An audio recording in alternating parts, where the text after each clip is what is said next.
Hi guys, welcome to కిటులాక్స్. మీరు దుబాయ్కి విజిట్ వీసాలో వద్దామని అనుకుంటున్నారా? అయితే ఇప్పుడు వీసా రిజెక్షన్స్ ఎక్కువైందని చెప్పేసి కంగారు పడుతున్నారా? ఏం కంగారు పడవకండి. నేను చెప్పిన విధంగా డాక్యుమెంట్స్ రెడీ చేసుకొని వీసాకి అప్లై చేయండి. 100% మీకు వీసా సక్సెస్ అవుతుంది. అలాగే ఇమిగ్రేషన్ లో ఏమేమి డాక్యుమెంట్స్ చూపించాలి, అలాగే ఏమేమి క్వశ్చన్స్ అడుగుతానన్న దాని గురించి కదా ఈ వీడియో నేను క్లియర్ గా పాయింట్ టు పాయింట్ ఎక్స్ప్లెయిన్ చేస్తాను. మీరు తప్పకుండా ఈ వీడియోని స్కిప్ చేయకుండా చూడండి. అలాగే కొత్తగా ఎవరైతే చూస్తున్నారో, నా పేరు శివరామకృష్ణ. గట్టిగా ఒక అందరూ లైక్ చేయండి, సబ్స్క్రైబ్ అయితే మాత్రం మర్చిపోకండి. లేట్ చేయకండి, వీడియోలోకి అయితే వెళ్ళిపోదాం అనమాట.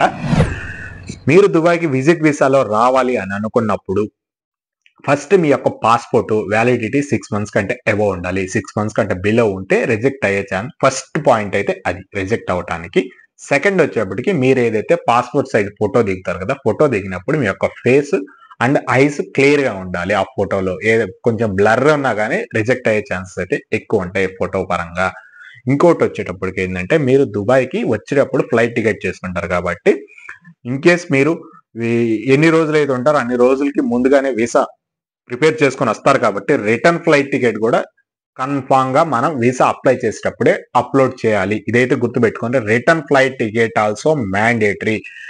ఎందుకంటే మీరు ప్రీవియస్ లో గనక వీసా అప్లై చేసేటప్పుడు return flight ticket, dummy ticket apply చేసేవాళ్ళు అప్పుడైనా అప్రూవ్ చేశారు. ఇప్పుడు అలా కుదరట్లేదు. మీరు గనక డమ్మీ టికెట్ అప్లై చేశారంటే వీసా రిజెక్ట్ అవుతుంది. అక్షరాల మీ యొక్క డబ్బులు వేస్ట్ అయిపోతాయి. వీసాకి ఎంతైతే ఖర్చు పెట్టారో అది ₹1 కూడా రిటర్న్ రాదు. ఇదైతే గుర్తుపెట్టుకోండి. మీరు కన్ఫామ్ గా రిటర్న్ ఫ్లైట్ టికెట్ అయితే తీసుకోండి. ఎవరు చెప్పినా డమ్మీ ఫ్లైట్ టికెట్ అప్లై చేస్తే వస్తుందని చెప్పినా గానీ నమ్మొద్దు. ఎందుకంటే వీసాకి పెట్టే డబ్బులు మీవి గనక. ముందుగానే చెప్తున్నాను, రిటర్న్ ఫ్లైట్ టికెట్ తీసుకోండి. అలాగే మీరు దుబాయ్లో ఎన్ని రోజులు ఉంటారో అన్ని రోజులు హోటల్ బుకింగ్స్, ఇన్ కేస్ మీరు వారం కనుక షెడ్యూల్ చేసుకుంటే మినిమం 6 days కి హోటల్ బుకింగ్స్ చూపించాలి. హోటల్ బుకింగ్ లేదా మీరు మీ ఫ్రెండ్స్ రూమ్ లో కానివ్వండి, ఫ్యామిలీ ఇంట్లో కానీ ఉంటున్నా కానీ వాళ్ళ యొక్క Emirates ID and house documents అయితే అప్లోడ్ చేయాలి. ప్రాపర్ గా వీసా అప్లై చేసేటప్పుడు ఈ డాక్యుమెంట్స్ అన్ని అప్లోడ్ చేయాలి. లేదనుకుంటే వీసా రిజెక్ట్ అయిపోతుంది. ఓకేనా? మీకు ట్రావెల్స్ వాళ్ళు కానీ ఏజెన్సీ ఎవరైనా కానీ సంథింగ్ ఇలా ఏం కాదు, రిటర్న్ మేము హోటల్ బుకింగ్స్ డమ్మీ ఇస్తాం, ఫ్లైట్ టికెట్ డమ్మీ ఇస్తాం, అప్లోడ్ చేయి చాలా మందికి వచ్చిందన్న కానీ చేయవకండి. 100% చెప్తున్నా రాదు. ఆల్రెడీ రిజెక్ట్ అయ్యి ఇంకా ఇన్ని వీడియోలు చేసిన తర్వాత కూడా చాలా మంది అప్లై చేసి నాది రిజెక్ట్ అయిందన్న అడిగితే లో ప్రొఫైల్ అని చెప్తున్నారు. అంటే వాళ్ళు ప్రూఫ్స్ అప్లోడ్ చేయలేదు. మీ యొక్క పాస్పోర్ట్ కి, మీ యొక్క వీసాకి ఏదైతే ఉందో only just passport size photo ఒకటే అప్లోడ్ చేశారు. మిగతా డమ్మీ చేశారు. డమ్మీ చేస్తే ప్రీవియస్ లాగా ఇప్పుడైతే అప్రూవ్ చేయట్లేదు. ఎందుకంటే యుఏఈలో కూడా వీసాలు స్ట్రిక్ట్ చేశారు చాలా విధంగా. ప్రాపర్ గా ఏదైతే ఈ డాక్యుమెంట్స్ ఉన్నాయో ఇవి అప్లోడ్ చేస్తేనే ప్రాసెస్ చేస్తున్నారు. సో మీరు డమ్మీ పెట్టగల వాడికి అక్కడే అర్థమైపోతుంది వీడు ఇక్కడ వర్క్ చేయడానికి వస్తున్నాడు అని చెప్పేసి. సో అదైతే గుర్తు పెట్టుకోండి. యుఏఈ డమ్మీ టికెట్స్ అయితే ఇప్పుడు పనికిరావు. యుఏఈ బాగా స్ట్రిక్ట్ గా అయితే చూస్తుంది అనమాట. ఇంకోటి ఏంటంటే, మీరు యుఏఈకి వచ్చేటప్పుడు చెప్పాను కదా, flight ticket, return flight ticket and accommodation. మూడోది వచ్చేటప్పటికి ఎక్స్పెన్సెస్ కి మీరు ఎంత క్యారీ చేస్తారు అంటే 3000 dirhams అన్న క్యారీ చేయాలి, లేదా మన ఇండియా కరెన్సీ 70,000 క్రెడిట్ కార్డులు అన్న చూపించాలి. ఇవి కనుక ఈ ఫండింగ్ కోడ్ చూపించకపోయినా కానీ రిజెక్ట్ అవుతుంది. 100కి 100% ఈ ఫండింగ్ కోడ్ చూపించాలి. సో ఇవన్నీ పెట్టాం, అప్లై చేసాం. ఇవి ఎన్ని రోజుల్లో వస్తుంది వీసా? ఇవన్నీ ప్రాపర్ గా మీరు కనుక పెట్టేసి అప్లై చేశారంటే 3 to 4 working days లో వస్తుంది. మీరు కనుక ఫ్రైడే చేశారంటే సాటర్డే సండే అవాయిడ్ చేసేసేయండి. ఇక్కడ సాటర్డే సండే హాలిడే అనమాట. అదే కనుక మీరు మండే చేశారంటే ఓన్లీ మీకు థర్స్డే ఫ్రైడేలో మీకు వీసా అయితే వచ్చేస్తుంది. 3 to 4 working days లో వీసా అయితే కన్ఫామ్ గా వస్తుంది అనమాట. ఏది ప్రాపర్ గా డాక్యుమెంటేషన్ ఉంటే. సో వచ్చేసింది మనకి వీసా. మనం ఎయిర్పోర్ట్ లోకి వచ్చినప్పుడు ఇమిగ్రేషన్ లో ఏమేమి అడుగుతారు? సేమ్ ఇమిగ్రేషన్ లో ఏం అడుగుతారంటే, ఇప్పుడు మీరు ఏదైతే వీసాకి అప్లై చేశారో, వీసాకి అప్లై చేసిన డాక్యుమెంట్స్ అన్ని మీ దగ్గర కాపీ తీసి పెట్టుకోండి. ఎందుకంటే ఇమిగ్రేషన్ లో వాళ్ళు ఏదైనా అడగొచ్చు. ఏదైనా మీకు ఇప్పుడు వచ్చిన రూల్స్ ప్రకారం ఇప్పుడు మీ దగ్గర ఫస్ట్ రిటర్న్ ఫ్లైట్ టికెట్ అడగొచ్చు. రిటర్న్ ఫ్లైట్ టికెట్ ఇమీడియట్ గా చూపించే విధంగా ఉండాలి. అలాగే అకామిడేషన్ డీటెయిల్స్ మీరు చెప్పే విధంగా ఉండాలి. అట్ ఏ టైం డాక్యుమెంట్స్ కూడా చూపించే విధంగా ఉండాలి. అకామిడేషన్ ఎక్కడ ఉంటున్నారని చెప్పేసి మీరు ఆల్రెడీ రీడ్ చేసి పెట్టుకోండి. ఎందుకంటే వాళ్ళు కమ్యూనికేషన్ కూడా అడుగుతారనమాట. మీరు ప్రతిదీ డాక్యుమెంట్ చూపిస్తే కుదరదు. అకామిడేషన్ ఎక్కడ అనేది చెప్పేది మీరు అడ్రస్‌తో సహా మీరు చెప్పగలగాలి. మూడోది వచ్చేటప్పటికి ఎక్స్‌పెన్సెస్‌కి ఎంత తీసుకెళ్తున్నారు. ఎగ్జాక్ట్‌గా చెప్పిన ప్రకారంగా 70,000 చూపించారనుకోండి. మీరు ఇంకా ఏందంటే క్వెషన్స్ ఇంకా ఎక్కువ అవుతాయి మీ దగ్గర. కమ్యూనికేషన్ ఇంకా మీ దగ్గర రాబట్టాలి అనుకుంటే అతను గనక ఏమడుగుతాడంటే, మీరు ఎందుకెళ్తున్నారు అంటారు ఫస్ట్ ఆఫ్ ఆల్.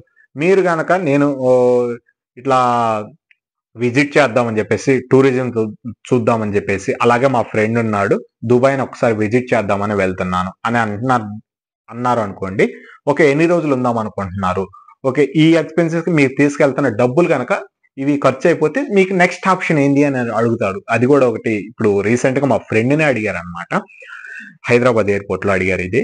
అందుకని చెప్పేసి చెప్తున్నాను. ఎందుకంటే తను కరెక్ట్‌గా 72,000 ఏమో చూపించాడనమాట. చూపిస్తే మీరెందుకెళ్తున్నారంటే తనొచ్చేటప్పటికి ఏందంటే, నేను ఆల్రెడీ ఎలక్ట్రానిక్స్ కొన్ని పర్చేజ్ చేయడానికి వెళ్తున్నానని చెప్పాడు. సో, ఏమేంటి అని కూడా అడిగారు. అవంటే ఇవి గనక నీకు ఈ అమౌంట్ సరిపోకపోతే, నెక్స్ట్ నీ దగ్గర ఫర్దర్ ఆప్షన్ ఏందంటే, తన దగ్గర ఆల్టర్‌నేట్ ఇంకొక క్రెడిట్ కార్డ్ ఉందనమాట. దాంట్లో ఆల్‌మోస్ట్ 1,00,000 ఉంది. అది చూపిచ్చాడనమాట. తను చెప్పాడు దీంట్లో 1,00,000 ఉంది ఇంకా నాకు అనంగాల్నే తను ఓకే అని చెప్పేసి పంపించాడు. ఇన్‌కేస్ అట్లాంటి టైంలో గనక మీ దగ్గర ఏది లేకపోతే అక్కడి నుంచి కూడా మీరు వెనక్కి రావాల్సొస్తది. వీసా వచ్చినా గాని మీరు వెళ్ళలేని పరిస్థితి అయితే ఉంటుంది. సో, ప్రతి దానికైతే సిద్ధంగా ఉండండి. మీరు విజిట్ వీసాలో వచ్చి నేనక్కడ జాబ్ చేయటానికి వెళ్తున్నానని మాత్రం ఎవరికీ చెప్పగాకండి. అదైతే ఇల్లీగల్ అనమాట. సో, అదైపోయింది. మీరు గనక ఇక్కడ మన ఇండియా ఎయిర్‌పోర్ట్‌లో దాటిన తర్వాత దుబాయ్ ఎయిర్‌పోర్ట్‌లో కూడా మాక్సిమం సేమ్ గుర్తుపెట్టుకోండి. అయ్యే అడుగుతారు. ఎందుకంటే ఇప్పుడు ఇక్కడ కూడా స్ట్రిక్ట్ చేశారు. మీరు వీలైనంత వరకి దుబాయ్, షార్జా ఆహ్, ఈ ఎయిర్‌పోర్ట్స్ ప్రిఫర్ చేసుకోండి. రస్సల్ ఖైమా ఇవి. అబుదాబి వీలైనంత వరకు ఎవరైతే అబుదాబి అవాయిడ్ చేసుకుంటే మంచిది. ఎందుకంటే అబుదాబి ఎయిర్‌పోర్ట్ చాలా స్ట్రిక్ట్‌గా చూస్తారనమాట. మిగతా రిమైనింగ్ ఏదైతే ఉన్నాయో కొంచెం దానికంటే పోల్చుకుంటే ఇవి కొంచెం బెటర్‌గా బయటికి రావచ్చనమాట. సో, ప్రీవియస్ విధంగా అయితే మీరు వీసాని అప్లై చేయొద్దు. మీరు వీసాకి అప్లై చేశారంటే మీ డబ్బులు గోవింద అది అన్నమాట. ఆల్రెడీ మా వీడియో చేసున్న దాని కింద కూడా ఇదే అడుగుతున్నారు. అన్నా నేను అప్లై చేస్తే రిజెక్ట్ అయిపోతుంది. ఏంటి అంటే లో ప్రొఫైల్. సేమ్ ఇప్పుడు ఎలా అయితే చాలా అంటే చాలా మంది ఏం చెప్తున్నారంటే, ఏమొద్దు డమ్మీ టికెట్లు చేస్తే అయిపోతుంది అని చెప్పేసి ఇంకా ఈ న్యూసే స్ప్రెడ్ చేస్తున్నారు. అవ్వదు. 100కి 100% చెప్తున్నాను అవ్వదు. సో, ఇదైతే గుర్తుపెట్టుకొని అయితే మీరు వీసాకి అప్లై చేసేటప్పుడు తప్పకుండా మీరు మీ యొక్క పాస్‌పోర్ట్ వ్యాలిడిటీ 6 మంత్స్ కంటే అబోవ్ ఉండాలి. అలాగే పాస్‌పోర్ట్ సైజ్ ఫోటో క్లియర్‌గా ఉండాలి. మూడోదొచ్చేటప్పటికి రిటర్న్ ఫ్లైట్ టికెట్ కూడా కన్ఫర్మ్‌గా తీసుకొని ఉండాలి. ఇంకోటొచ్చేటప్పటికి ఫండింగ్ చూపించాలి. 3,000 దిర్హమ్స్ అన్న చూపించాలి. లేదా 70,000 క్రెడిట్ కార్డ్‌లో అన్న చూపించాలి. ఇంకోటొచ్చేటప్పటికి హోటల్ అకామడేషన్ మీరు ఎక్కడైనా గానీ ఫ్యామిలీ మెంబర్స్ ఎవరింట్లో కొన్నా ఆ డాక్యుమెంట్స్ కూడా చూపించాలి. సో, అది అన్నమాట. ఇవి గనక ప్రాపర్‌గా పెట్టుకొని అప్లై చేయండి. వీసా అయితే 100% వస్తుంది. ఓకేనా? ఓకే. అయితే ఎవరైతే వీసాకి అప్లై చేస్తున్నారో వాళ్ళందరికీ ఆల్ ది బెస్ట్. మరొక మంచి అప్డేట్‌తో మళ్ళీ కలుసుకుందాం. అంతవరకు by by. Love you all. Signing off me, Krishna. See you in the next vlog.